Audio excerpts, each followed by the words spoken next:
E a paz do Senhor Jesus Cristo, estamos nessa manhã dando início a mais uma live ao vivo. Quero desejar a você um ótimo dia, um dia feliz na presença do Senhor e que a bênção de Deus esteja sobre você, sobre sua casa, sobre sua família, e que Deus continue a guardar, a proteger. E a cada manhã temos que acordar redimensionando o Evangelho dentro de nós. Hoje de manhã Deus tem reservado uma reflexão para o nosso coração, e o meu desejo é que a boa nova do Evangelho chegue até você e produza ressurreições de sentimentos, de desejos, de vontades na direção das coisas de cima, e possa gerar um maior comprometimento de vocês com a palavra do Evangelho. Se tem uma coisa que precisa ser redimensionada a cada manhã, é o Evangelho. Nós não podemos deixar o rio da vida congelar dentro de nós. Nós devemos mantê-lo sempre correndo dentro de nós. E para que isso aconteça, se faz necessário essas visitas diárias à boa nova, a palavra que faz a gente a cada manhã se levantar para uma nova ressurreição, para uma decisão renovada de ser de Jesus de Nazaré. Eu quero pedir que vocês transmitam, convidem o maior número possível de pessoas, de amigos, para a gente estar refletindo nessa palavra que é mais doce do que o mel e o destilar dos favos, é mais pura do que o ouro passado 7 vezes no cadinho. A palavra liberta, a palavra entrega, a palavra transforma, a palavra dá forma, a palavra regenera, a palavra impera, a palavra dá vida, a palavra ressuscita, a palavra anima, a palavra sublima, a palavra dá paz, a palavra é demais.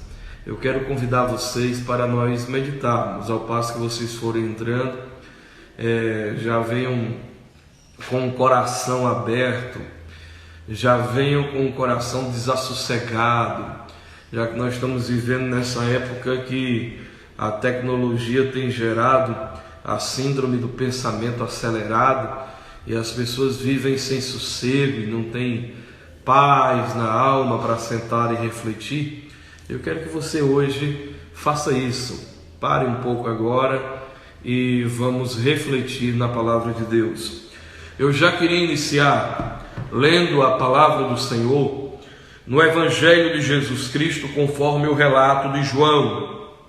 O Evangelho de Jesus, e João está fazendo uma narrativa do Evangelho, porque não é o Evangelho de João, é o Evangelho de Jesus, e que é Jesus, e João está fazendo uma narrativa do Evangelho, da palavra encarnada, que é Jesus de Nazaré.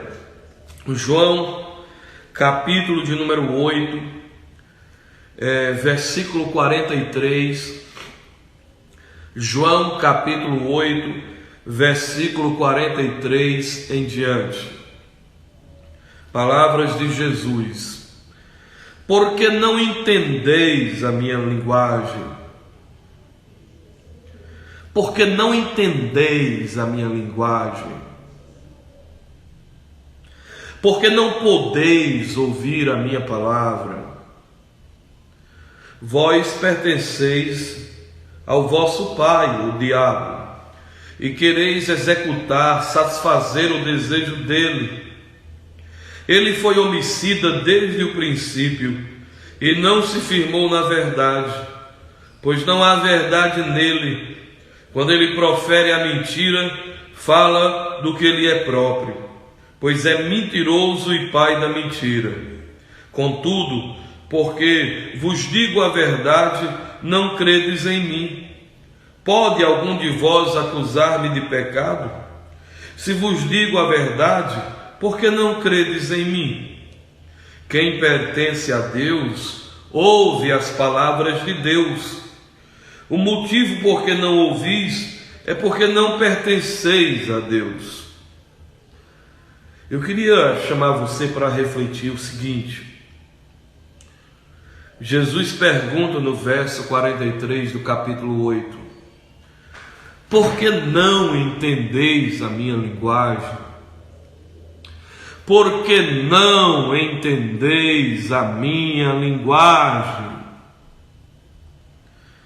Você já parou para perceber que a maioria dos tumultos, a maioria das confusões, dos atritos, das divisões, das quebras de amizade, são resultados muitas vezes de mal entendidos, de como muitas vezes a nossa pressa em tirar conclusões a respeito de atitudes de alguém em relação a nós, nos levam a ter julgamentos precipitados a respeito das ações do próximo a nosso respeito. E quantas vezes nós não temos essa capacidade de discernir, de entender a ação do outro e nos ofendemos e também partimos para a ofensa. Isso é comum nos dias de hoje. Às vezes a pessoa passa e não está bem, não fala com você, e você já sai com 8 pedras nas mãos, já tirando conclusões precipitadas a respeito do outro. Às vezes é um olhar de alguém para você, às vezes é um gesto, às vezes é alguém que passou e não falou com você, ou alguém que interpretou errado o que você falou. Você é responsável pelo que você diz, mas geralmente não é responsável pelo que as pessoas entendem. E quando você é visto com olhos que não correspondem à essência de quem você de fato é um problema seríssimo. Porque não dá para entender ou não dá para prescrutar como as pessoas estão entendendo você, lendo você, julgando você, porque elas veem você da maneira como elas introjetam o próprio coração delas na direção de vocês. E por isso que há tanta gente preocupada com o que o outro acha, com o que será que pensam de mim. Você diz: ninguém me entende, ninguém me compreende. Esse é o texto em que Jesus, mais uma vez, está tendo um embate com os religiosos. Jesus tem um encontro com os religiosos logo após ele ter salvo aquela mulher que foi pega em flagrante adultério, e os fariseus queriam simplesmente apedrejá-la. E Jesus liberta aquela mulher de toda a culpa, arranca a agonia de sua alma, a absolve do seu pecado e a envia para casa com a confiança de que aquela palavra iria transformar a vida daquela mulher para sempre, sem nenhuma outra influência senão a da palavra que havia caído no coração. Isso gerou um desconforto muito grande no coração dos religiosos. E Jesus fala o evangelho para eles, e há como uma inquietação no coração de Jesus. E a razão dessa inquietação leva Jesus a perguntar: por que não entendeis a minha linguagem? Até hoje essa pergunta tem que ser feita. Por que não entendeis a linguagem de Jesus? Porque até hoje para a igreja é mais atrativo Moisés, Josué, Gideão, Sansão, Baraque, porque é mais interessante Paulo e até os apóstolos. Mas por que a linguagem de Jesus, por que o ensino de Jesus, por que esta linguagem tem sido tão desprezada, tão pouco compreendida, tão pouco anunciada? Porque não compreendeis a minha linguagem? Por qual razão vocês não entendem, não discernem, não põem em prática porque não aprendem? Por que vocês não compreendem a minha linguagem? Eu acho que até hoje a igreja evangélica está precisando aprender a linguagem de Jesus. Qual é a linguagem de Jesus? Por que não compreendeis a minha linguagem? Por que o meu ensino não encarna em vocês? Por que vocês são mais tendenciosos a recosturar o véu que a cruz rasgou? Por que vocês são mais tendenciosos a trazerem a arca do que levarem a cruz? Por que vocês são mais tendenciosos à lei, a homilias, a liturgias, a sacramentos, e se esquecem do essencial, que é a minha linguagem? Por que não entendestes a minha linguagem? Essa é a pergunta de Jesus. Vocês se arrogam de serem a descendência de Abraão. Vocês se arrogam de terem o pedigree de Abraão. Mas Abraão viu apenas lampejos, fragmentos da minha manifestação, e ele se alegrou. Mas eu venho a vocês e falo, e vocês não me compreendem. E se vocês fossem então filhos de Abraão, vocês teriam as atitudes de Abraão. Mas vocês não compreendem a minha linguagem. Sabe, gente, está cada vez mais raro você ouvir pessoas pregando sobre a linguagem de Jesus, sobre as falas de Jesus, sobre o ensino dele. Mas por que é que eles não compreendiam a linguagem de Jesus?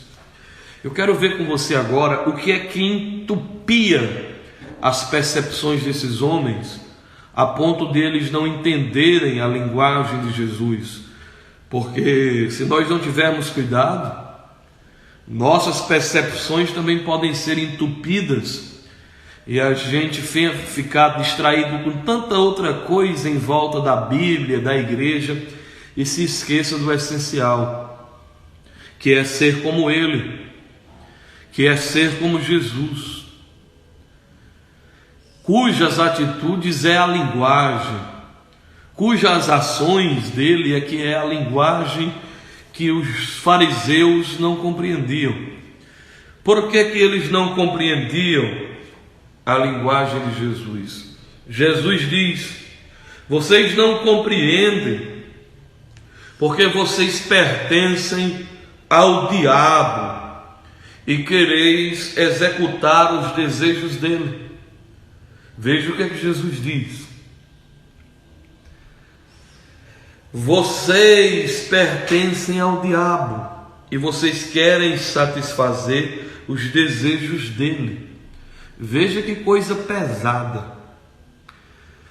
O que é que faz alguém se tornar filho do diabo?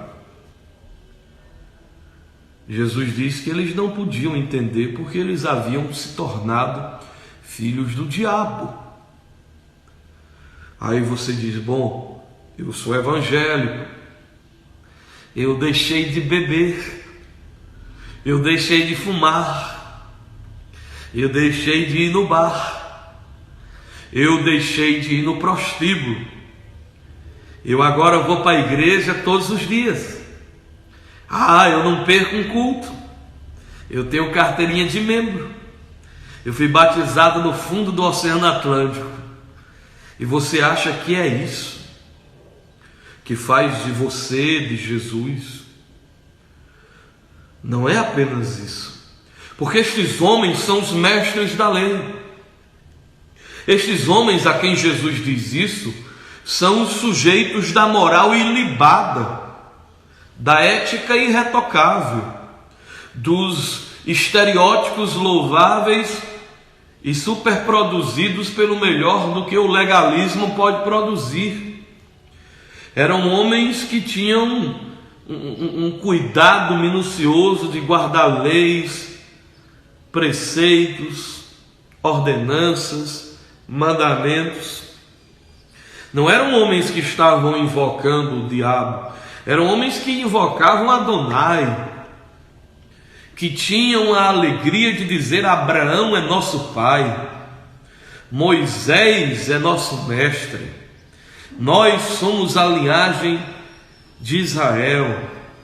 E Jesus vem e diz que essa superprodução de raízes genealógicas e hereditárias, de guardanças de tradições litúrgicas e cerimoniais do judaísmo não eram suficientes para livrá-los do engano de acharem-se servindo ao diabo, achando que estavam servindo a Deus. Porque o que leva alguém a ser servo do diabo são decisões. E que decisões são essas? Veja o que Jesus diz: vocês buscam executar os desejos do diabo. É quando as prioridades do coração passam a não ser mais as prioridades de Deus. É quando o coração começa a se entregar aos desejos que não fazem parte dos desígnios daquilo que é essencial em Deus e na palavra. De tal maneira que alguém pode se fazer filho do diabo, indo ao meretrício, indo às drogas, indo alguém pode se fazer filho do diabo até dentro da religião, quando os desejos do coração se abundam com os desejos do marido, que ao contrário do que muitos pensam, trabalha muito mais em distorcer aquilo que está enraizado como palavra de Deus, para que nós estejamos perdidamente salvos em nossa própria presunção de segurança eterna. Ele vai levando o ser humano a esse engano de coadornar o coração com o mal de forma tão sutil e sorrateira que a gente não percebe que não está mais servindo a Deus e ao Evangelho e à Boa Nova, mas está servindo ao diabo. Porque o que leva alguém a ser filho do diabo é essa busca de satisfazer o desejo. Resumindo, primeiro é que você é filho de quem você tenta satisfazer os desejos. Eu vou repetir: você é filho de quem você tenta, deseja e procura satisfazer os desejos. De quem você quer satisfazer os desejos? Você tem procurado satisfazer os desejos de quem? De quem é que você satisfaz os desejos? De Deus? Ou de coisas que não são as prioridades? Porque quem é aquela turma? Aí Jesus vai dizer: é a turma que havia acabado de, em nome de Moisés e da lei, pegar uma mulher em flagrante adultério, levá-la a Jesus dizendo que tais mulheres devem ser apedrejadas. Esse é o contexto. E eles estavam babando de desejo de matar, de apedrejar, de destruir aquela vida que havia pecado. E aí Jesus diz que esse desejo homicida de matar é o que nos torna filhos do diabo. Por que que vocês não entendem a minha linguagem? Porque vocês estão cheios de ódio, vocês estão cheios de amargura, vocês estão cheios de rancor, vocês estão cheios de vingança.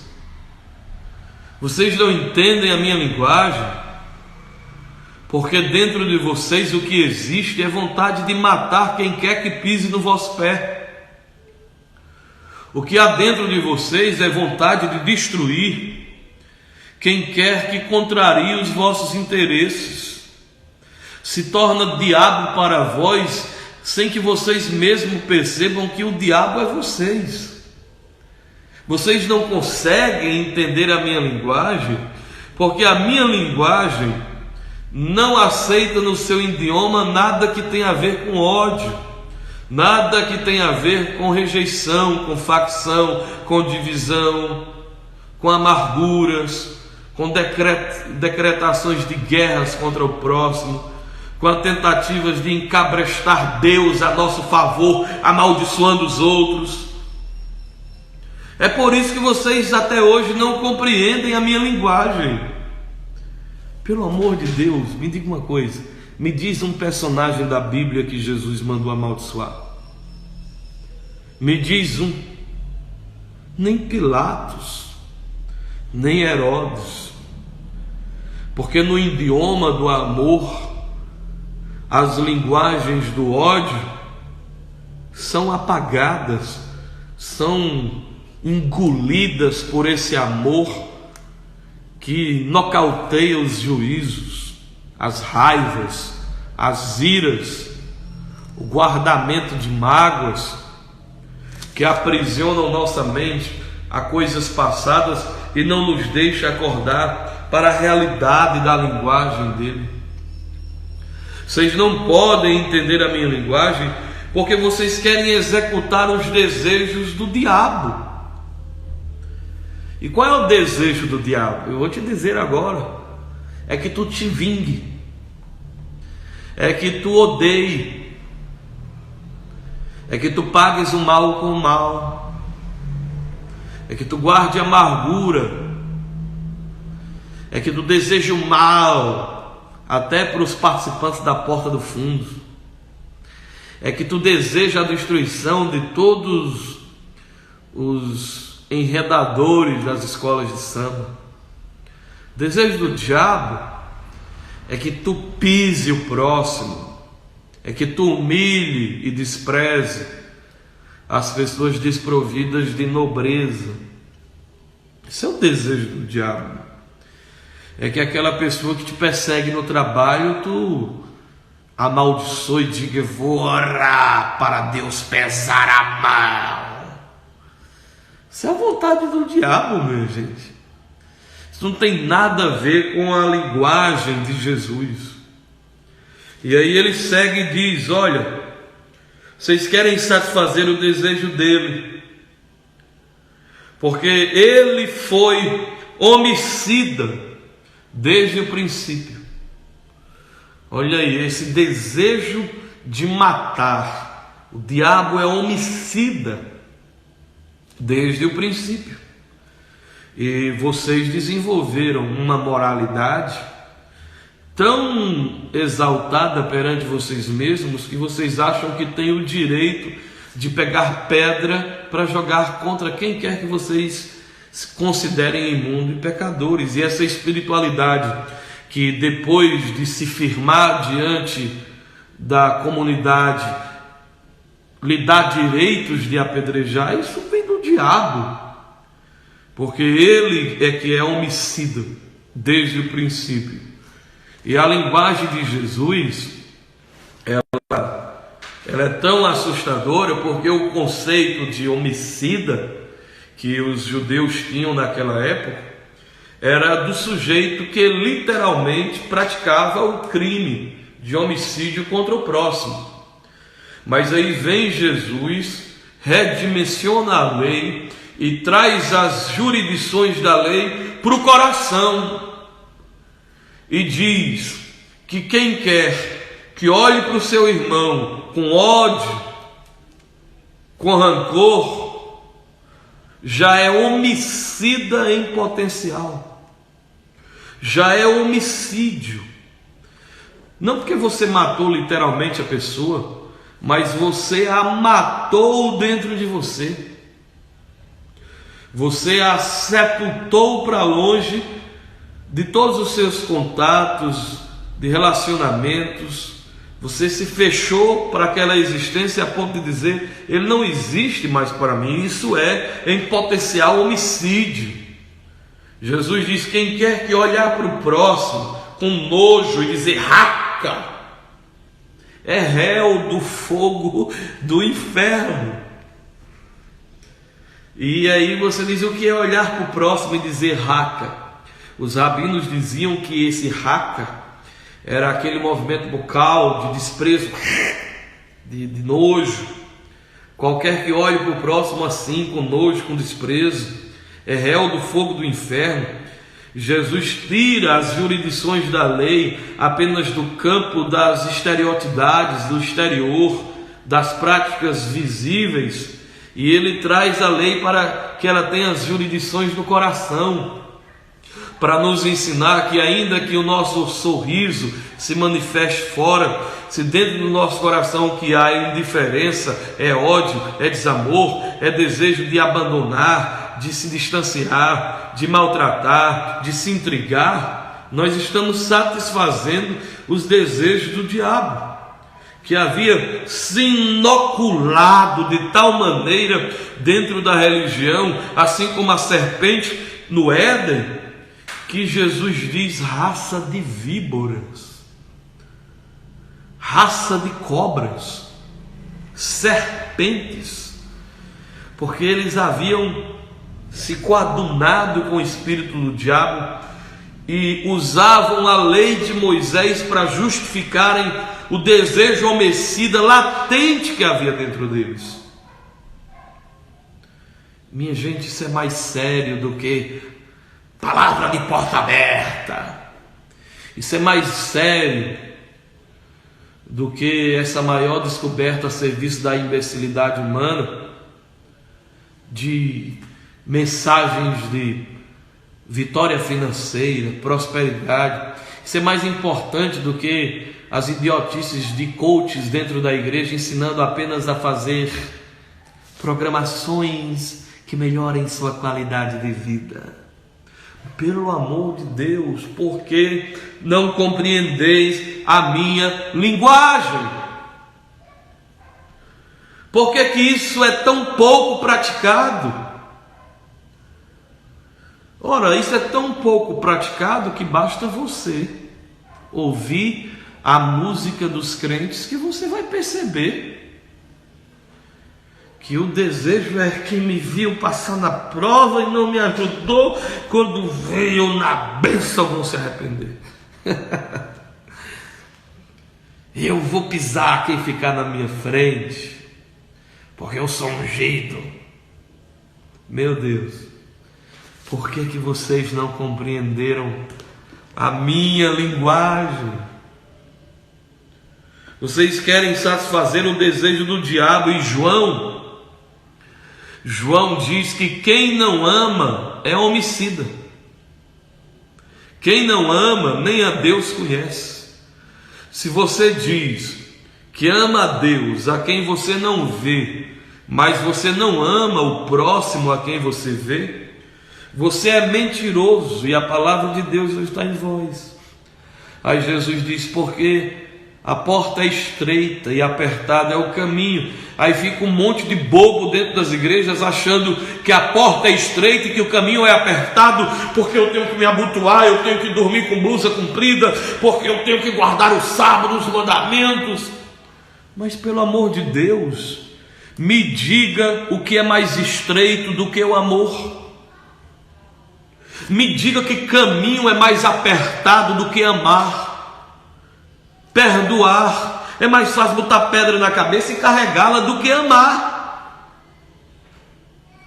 O caminho é apertado porque só entra quem ama, só entra quem abandona os ódios, só entra quem perdoa, só entra quem paga o mal com o bem, só entra quem abençoa e não amaldiçoa, em hipótese alguma. Só entra quem se torna filho do Pai Celestial. O homicídio, então, ficou claro, é toda atitude que afirma o meu ser para não me achar otário em perdoar.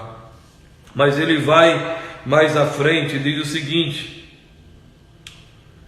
porque ele é homicida desde o princípio e não se firmou na verdade, pois não há verdade nele. Perceba que a outra razão é que eles não se firmaram na verdade. O diabo não se firma na verdade. A Escritura diz que ele conhece, que ele crê em Deus, Tiago diz, ele crê que estremece, mas ele não obedece, ele não consegue se firmar na verdade. O que é se firmar na verdade? Se firmar na verdade é se firmar nos absolutos, é ter o absoluto na vida, é dizer não às relativizações deste mundo pós-moderno, pós-verdade. O diabo é o pai de todo relativismo, seja ele teológico, seja ele de que conceito for. E nós estamos vivendo em um tempo da desconstrução dos valores absolutos. As pessoas estão cada vez mais desejosas de que não haja absolutos, que não haja nada afincado, que seja pétreo, inamovível, indestrutível, que esteja estabelecido para sempre. Não, estão arrancando os absolutos do coração. E por isso o que se diz é: cada um tem sua própria verdade, fica com a verdade que cada um tem. Jesus diz: vocês conseguem relativizar o que é verdade? Vocês colocam a verdade de vocês, os achumes de vocês, as interpretações de vocês, aquilo que vocês desejam que a palavra diga sem que ela esteja dizendo. Vocês colocam isso acima de tudo. Vocês colocam as interpretações de vocês acima da própria verdade. E sabendo da verdade, vocês preferem deixar a verdade de lado em nome das pseudas verdades que tornam vocês mais atrativos aos pagãos e aos neófitos na fé. É gente que sabe o Evangelho, mas não prega o Evangelho, porque diz: se eu pregar o Evangelho, eu não vou ser o cara do momento. Então eu não posso ser filho do Evangelho, eu tenho que ser filho das tendências. A tendência é coach, estou nessa. A tendência é neurolinguística, estou nessa, porque dá ibope, dá marketing, dá popularidade. Então eu vou mergulhar nessa. Então tudo em mim se torna trajeito do que está na moda. E a verdade vai sendo deixada, vai sendo esquecida. Jesus disse isso: em nome da vossa tradição, vocês invalidaram a essência. Vocês se tornaram loucos homicidas em nome de uma verdade que não tem a ver com a verdade que é, mas tem a ver com a verdade que vocês querem que seja. Porque vocês querem até que Deus seja conforme as construções dos achumes de vocês, porque o que vocês querem é Deus como capacho, lutador das guerras que vocês mesmos constroem, como se Deus fosse menino de recado. Tem gente que anda por aí aprontando tudo quanto é de confusão e diz em seguida: essa guerra não é minha, essa batalha é do Senhor. Só se for o diabo, porque Deus não se mete em guerras que são frutos da tua ganância, dos teus caprichos, da tua vontade de prevalecer sobre o outro, dos poderes da construção da própria imagem. Espírito Santo não exalta nem glorifica ministério de honorato, nem de ninguém. Ele glorifica a Cristo. Quem promete fundos e fundos e fundos, e eu te darei os poderes da sociedade, é o diabo.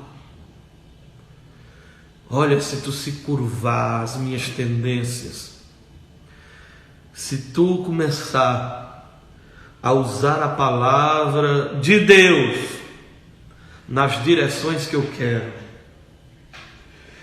se tu começar a pôr a palavra nas direções que eu mando, eu quero que você coloque a pregação hoje na direção disso aqui, Honorato. Pão material. E aí, se eu obedeço, ainda que o meu dom de fala seja um dom dado por Deus, mas quando ele segue as orientações das tendências dessas pseudas verdades que não têm conexões com o absoluto, eu estou perdido, eu estou longe de Deus, porque não compreendeis a minha linguagem.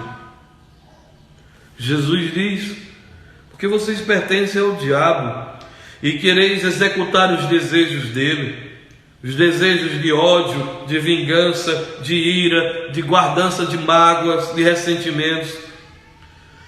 Porque ele não está nem aí para a verdade, ele nunca se firmou na verdade, a não ser a verdade do próprio eu, do próprio egocentrismo, da própria jactância, da prepotência. Porque ele precisa da mentira para viver. Ele precisa da mentira para viver, porque ele é mentiroso desde o princípio. E, gente, nunca houve tanta mentira como agora. Tudo virou um baile de máscaras. Pregadores, pastores, cantores, está chegando a teatralizações que eu nunca imaginei na minha vida. Representam um papel, se transformam em personagens, porque a verdade, ela não é palatável, ela não é atraente, ela machuca, ela quebra meus interesses, então eu preciso da mentira. E tem gente que pensa que a mentira é aquela coisa que alguém apenas diz: eu diga que eu não estou aqui. Isso aí é brincadeira de criança. Não existe nada mais sério do que pegar a palavra e distorcê-la, porque essa é a arte do inferno desde o princípio de tudo. A Bíblia diz que Satanás levou a terça parte dos anjos. Como é que você acha que ele levou a terça parte dos anjos, senão com argumentações que pareciam verdadeiras, mas estavam encharcadas de veneno? Quem quer pegar a galinha não diz show, minha gente, joga milho. Não pensa que o diabo vem de rabo e chifre, não, que ele vem com a Bíblia na mão. Paulo disse que ele viu um passo em falso, se distanciando da linguagem do mestre, pode pôr você de cara com um maligno sem que vocês percebam. Contudo, porque eu digo a verdade, vocês não creem, vocês querem me matar. Me diga uma coisa, vem cá, pertinho aqui. Vocês acham que se Jesus pregasse o que esses caras estão pregando, ele teria sido morto?